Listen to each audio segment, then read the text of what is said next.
अरबी की किताब है क़ससुल अरब। उसके अंदर एक उन्वान है असखन्नास, यानी सबसे ज़्यादा सखी लोग दुनिया में कौन कौन गुजरे हैं।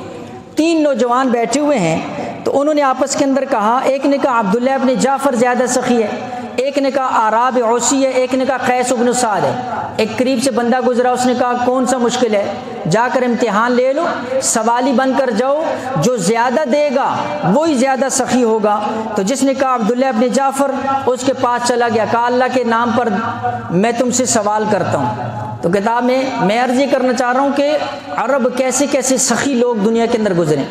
यहाँ पर हमें जब अल्लाह के रास्ते में ख़र्च करने आ जाए ना, तो हम जेब में या तो पुराना नोट तलाश करते हैं, या वो सिक्के कहीं जेब बारी किया होता है, हम कहते हैं यार ये सिक्कों से जान छुड़ाओ, ये किसी को दे दो, या हम तलाश करते हैं भाई किसी तरह से।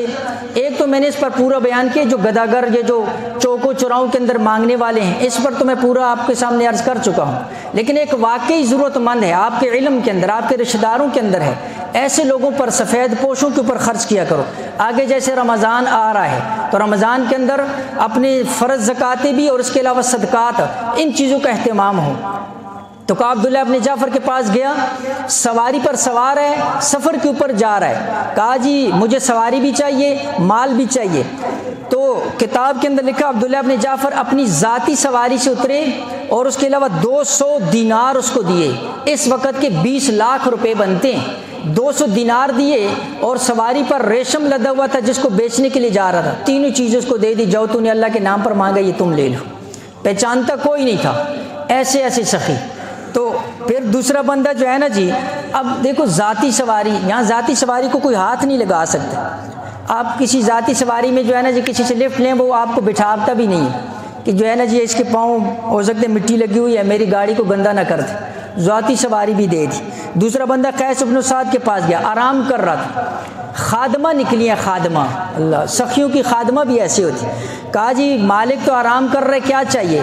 कहा अल्लाह के नाम पर सवाल कर रहा हूँ, सवारी भी चाहिए और मुझे रकम भी चाहिए। कहा 300 दिनार दिए उस खादमा ने, 500 दिरहम दिए और सामने इशारा किया, ऊँट बंधे हुए हैं, जो ऊँट तुम्हें चाहिए वो ले जाओ, मैं अपना मालिक सोया हुआ, मैं उसको जगाना नहीं चाहती। जब उसकी आँख खुली, कहा कौन था? ऐसा बंदा आया। वो इतना खुश हुआ कि उसने उस खादमा को भी आज़ाद कर दिया कि तूने मेरे बगैर इतना दे दिया। आराब औसी, इसके पास जब वो तीसरा गया, उसने सारा माल अल्लाह के रास्ते में खर्च कर चुका है, सिर्फ 2 गुलाम बचे हुए हैं, आंखों से नाबीना हो चुका है। अब 2 गुलामों के कंधों पर हाथ रखकर मस्जिद जाया करता था। जब ये गया, सवाल किया, उसने कहा मेरे पास तो कुछ भी नहीं, 2 गुलाम हैं, यही मैं तुम्हें देता हूँ। कहा हज़रत फिर आप मस्जिद कैसे जाएंगे? कहा अगर तुम नहीं भी लोगे तो अब तुमने सवाल अल्लाह के नाम पर किए, लिहाजा मैं फिर भी इनको आज़ाद कर दूँगा। वो 2 गुलाम लेकर आ